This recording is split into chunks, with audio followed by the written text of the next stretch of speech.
নমস্কার দর্শক বন্ধুরা, আমি দে কৌশিক। আজকে পডকাস্টে আপনাদের স্বাগত জানাচ্ছি। আমি আজকে অলরেডি আপনারা থাম্বনেল দেখে বুঝতে পেরেছেন আজকে পডকাস্টে আমরা কী নিয়ে আলোচনা করব।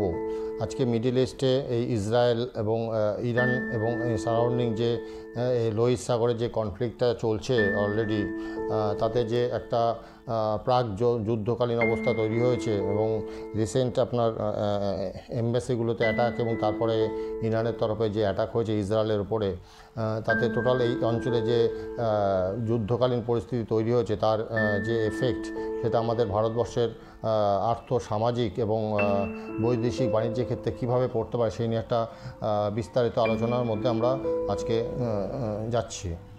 প্রথম কথা হলো, এই যে পরিস্থিতিটা তৈরি হয়েছে এতে বিশেষ করে লোহিত সাগর এবং এই সুয়েজ ক্যানেল দিয়ে যে এক্সপোর্ট রুটটা যাচ্ছে, এটা আপনার যাচ্ছে ইউরোপ এবং আমেরিকার তে এই চ্যানেল দিয়ে বড় বড় কার্গো শিপমেন্টগুলো যাচ্ছে। সেটা এই লোহিত সাগরের যে গণ্ডগোলটা হচ্ছে, লোহিত সাগরের যে বিভিন্ন রকম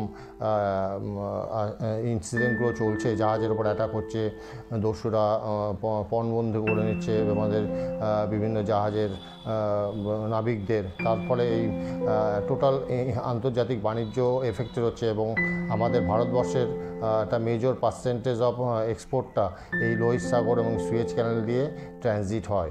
এবং যুদ্ধটা যদি আরও বেশি যে আরও জটিলতা যদি আরও বাড়ে, তাহলে অবশ্যই এই রুটটা আরও এফেক্টেড হবে এবং তাতে এই বৈদেশিক বাণিজ্যটা অনেকটা বেশি এফেক্ট হবে বলে আমরা মনে করছি বা আমাদের এক্সপার্টরা মনে করছেন। দ্বিতীয় যেটা গুরুত্বপূর্ণ ব্যাপার হলো, এই অঞ্চলটা যেটা হচ্ছে একটা তেলের যে হয় ক্রুড অয়েল এবং যে জ্বালানি তেলের যে একটা সোর্সিং পয়েন্ট সারা পৃথিবীর মধ্যে, এই অঞ্চলটা যদি যুদ্ধকালীন পরিস্থিতির মধ্যে চলে যায়, সম্পূর্ণভাবে জড়িয়ে যায় বিভিন্ন দেশগুলো, তাহলে জ্বালানি তেলের দাম অটোমেটিক বাড়বে এবং বাড়লে আমাদেরও সেটা, যেহেতু ভারতবর্ষে জ্বালানি তেলটা খুব কম প্রোডাকশন হয়, আমাদের মেজর পার্সেন্টেজ অফ জ্বালানি তেল ক্রুড অয়েলটা আমরা ইম্পোর্ট করি, বেশিরভাগটা ইম্পোর্ট করি আমরা এই মিডল ইস্ট কান্ট্রিগুলো থেকে। তাতে দেখা যাবে আমাদের অনেক বেশি দামে, এখন যে দামে আমরা তেলটা কিনছি তার থেকে অনেক বেশি দামে আমাদের তেলটা কিনতে হবে। এর ফলে আমাদের কৃষিক্ষেত্রে খরচা হবে, ইন্ডাস্ট্রিয়াল সেক্টরে খরচা হবে, লোকাল ট্রান্সপোর্টেশন, টোটাল এই ট্রান্সপোর্টেশন সেক্টর বা ইন্ডাস্ট্রিয়াল সেক্টরটা কিন্তু তেলের দাম বাড়ার ফলে হাইলি এফেক্টেড হবে এবং আমাদের সেটা ইকোনমির ওপরে একটা ভালো আঘাত আনবে।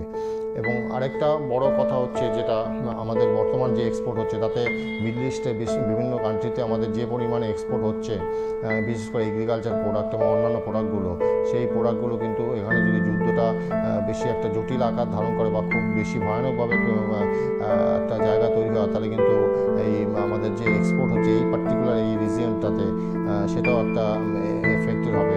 তা সার্বিকভাবে এটা আমরা বলতে পারি যে এই ইরান, ইসরায়েল এবং এই সারাউন্ডিং যে এরিয়াটা, তার মধ্যে বিভিন্ন দেশগুলো যে কনফ্লিক্টের মধ্যে জড়িয়ে পড়ছে এবং সেটা ক্রমশ জটিল থেকে জটিলতর হচ্ছে, তাতে ভারতবর্ষের দিক থেকে এটা বলা যায় আমাদের অর্থনৈতিক এবং টোটাল সামাজিক অর্থনৈতিক প্রতিটা ক্ষেত্রেই আমরা হাইলি এফেক্টেড হব এবং এর ফলে একটা সুদূরপ্রসারী একটা প্রভাব পড়বে আমাদের অর্থনৈতিক স্ট্রাকচারের উপরে। আজ এই পর্যন্তই থাকলো আমাদের এই পডকাস্ট। আপনাদের যাতে ভালো লাগলো, অবশ্যই একটা লাইক শেয়ার করে দেবেন। ভবিষ্যতে পডকাস্টের জন্য আমাদের চ্যানেলটা দেখতে থাকুন। ধন্যবাদ।